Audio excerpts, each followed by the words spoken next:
지금 주택담보대출 얼마 전에 또 올렸다고 발표가 났죠. KB 같은 경우는 4.52%. 자, 지금은 이렇게 변동이 된 거죠. 자, 그래서 원래는 2.8에서 4.3이었는데 3.02에서 4.52로 0.22%포인트 오른다. 아니 0.22%포인트면 얼마 안 오른 거 아니에요? 근데 보통 금리는 월별로 오르죠. 그런데 이번에 얼마 만에 올랐어요? 열흘 만에. 그리고 주담대뿐만이 아니라 전세자금 대출 금리도 올랐다.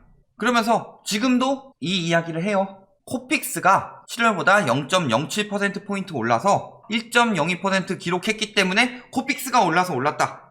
물론 틀린 말 아닙니다. 주택담보대출의 가장 핵심이 되는 지표 중 하나가 코픽스 금리다. 그런데 문제는 뭐예요? 올해 코픽스 금리가 한 번도 떨어진 적이 없냐. 근데 보면은 작년 8월 이후 대출 금리는 꾸준히 올랐는데 코픽스 금리는 0.01%포인트 정도 떨어진 적은 있어요. 그런데 코픽스 금리가 떨어져도 시중금리는 계속 올라가고 있는 중이라는 거죠. 자, 금리를 올리는 이유는 뭐 때문이라고 그랬어요? 유동성을 축소하기 위함이다. 기준금리는 예금금리, 대출금리 동시에 올리죠. 그래서 예금금리를 올려서 유동성을 확보하고 대출금리를 올려서 나가는 돈을 막는다. 이게 금리 인상의 핵심이죠. 그러니까 유동성이 너무 많이 빠져 있다. 그런데 최근에 또 금리가 계속 인상되는 이유에 대해서 저희가 이야기를 했죠. 왜 올라가요? 유동성 커버리지 비율 물론 연기가 되었는데 이번에 맞출 줄 알고 계산하고 들어갔는데 대출 너무 많이 받아갔더라. 그렇다고 안 내줄 수 없는 상황이죠. 규정상. 그러다 보니까 32조가 필요한 상황이 나왔죠. 그렇다면은 다음에는 그런 불상사가 생기지 않도록 막아야 되겠죠.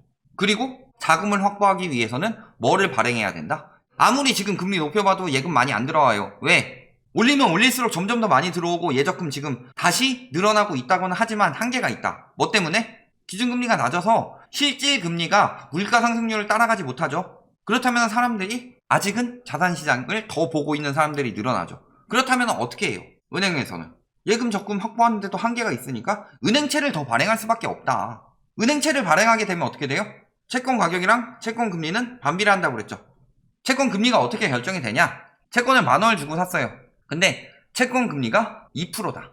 그러면은 10년물이다.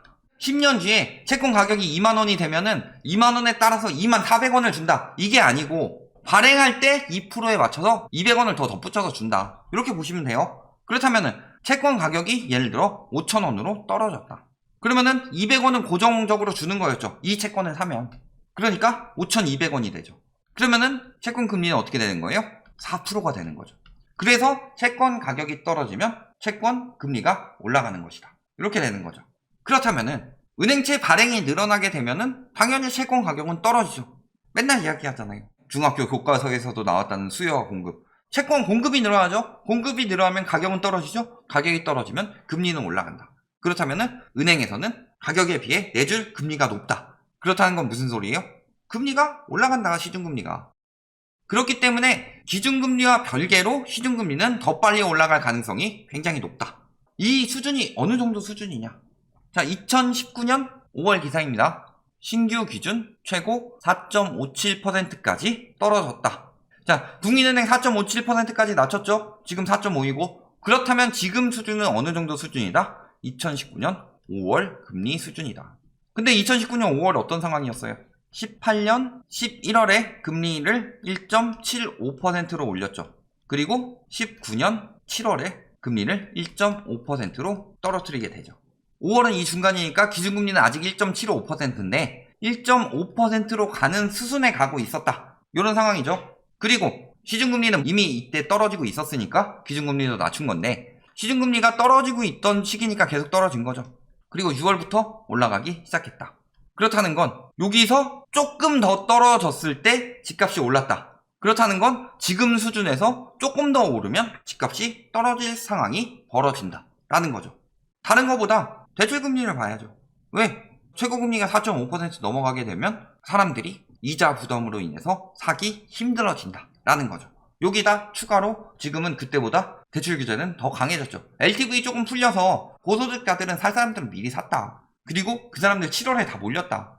지금은 대출이 더 안 나오는 상황이죠. 앞으로 더더욱 안 나올 거고 계속. 그런 상황에서 금리까지 올라버렸다. 살 수 있어요? 집을? 지금 거래량이 적은 건 수요가 줄어서 거래량이 적은 거지. 예를 들어서 수요는 많은데 매물이 적어서 거래량이 적다 이렇게 말할 거면은 하락거래 비중은 왜 늘어나냐. 그리고 공시가격 1억 미만 아파트 같은 경우는 규제가 안 들어가기 때문에 대출 안 받고 갭투기도 가능하죠. 그렇기 때문에 수요들이 엄청 몰리고 있다. 그렇다는 건 뭐예요? 투기 수요를 억제하니까 실수요밖에 안 남아서 거래가 안 된다라는 거죠. 여기서 금리가 계속 올라가고 있어요. 대출을 받을 수 있는 사람도 힘들어진다는 거죠.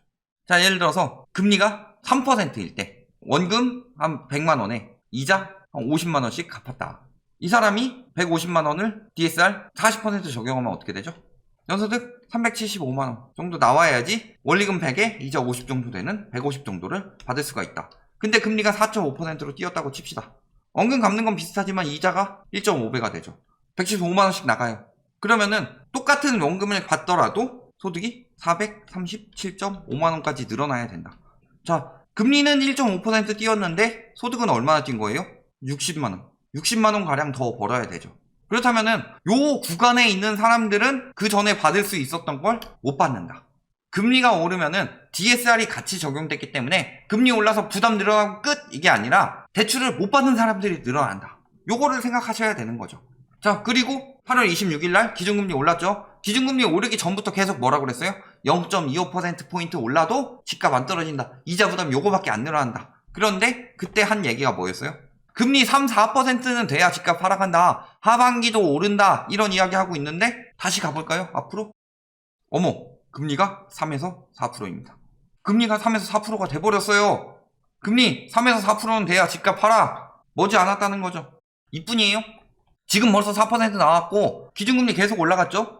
연말 혹은 늦어도 내년 연초에는 5% 간다. 대출금리.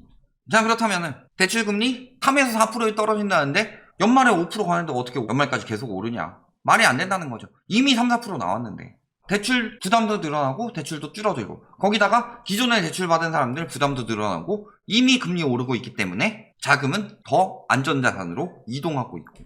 왜? 아니 왜 벌써부터 이동해요? 조금 더 오른 다음에 실질 금리보다 플러스 될 때 그때 이동해도 되잖아요. 물론 그런데 다른 것보다 부동산 시장의 생태를 잘 생각해 보셔야 돼요. 자, 그때 내가 안전자산으로 옮기고 싶어요. 근데 내 집을 못 팔아. 기존 가지고 있는 사람들도 부담이 늘어나고 살 수 있는 사람들 수요가 줄어든다. 황금성이 떨어진다는 얘기죠. 그러면은 그때 다 돼선 다 같이 팔려고 그러는데 그럼 싸게 팔아야 되잖아요. 그러니까 최고 비쌀 때 지금 막 파는 거다. 왜 여기 와서 난리치고 있어요. 라이트하우스 와가지고 댓글 달고서 뭐 실수요자를 지금이라도 사라. 안 그러면 평생 못 산다. 저번에 다 냈잖아요. 실수요들이 집값 떨어질 때 많이 산다고. 수요가 줄어든 건 투기 수요가 줄어든 거다. 집값 떨어질 때. 그 다음에 뭐 중국인들이 계속 사서 오른다. 중국인들 우리나라 관심도 없다. 태국이나 이런 데 가서 산다. 하나하나 다 반박해줘도 보지도 않고 여기 와가지고 반박이랍시고 하고 있는데 이들이 정보가 딸린 거예요. 그러니까 안전자산으로 빠른 사람들은 빨리 이동해요. 황금성 좋을 때. 지금 이미 황금성 떨어졌다. 그렇기 때문에 그 빠른 사람들이 못 판 사람들은 급하게 파느라고 하락거래 비중이 늘어난 거다.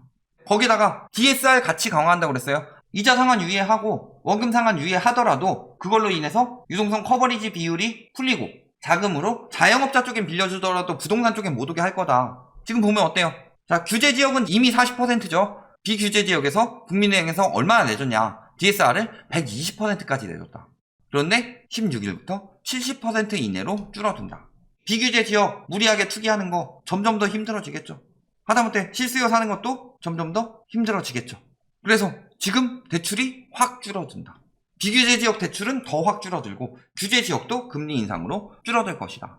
거기다가 금융당국에서는 뭐라고 그래요? DSR 규제 강화 시기 앞당긴다고 하고 있죠. 그래서 추석 이후 발표하는 것에 대해서 DSR 규제 강화 시기가 발표될 가능성이 굉장히 높다. 오히려 전세대출 규제보다 적게 발표될 가능성이 훨씬 더 높다고 보이죠. 그럼 어때요?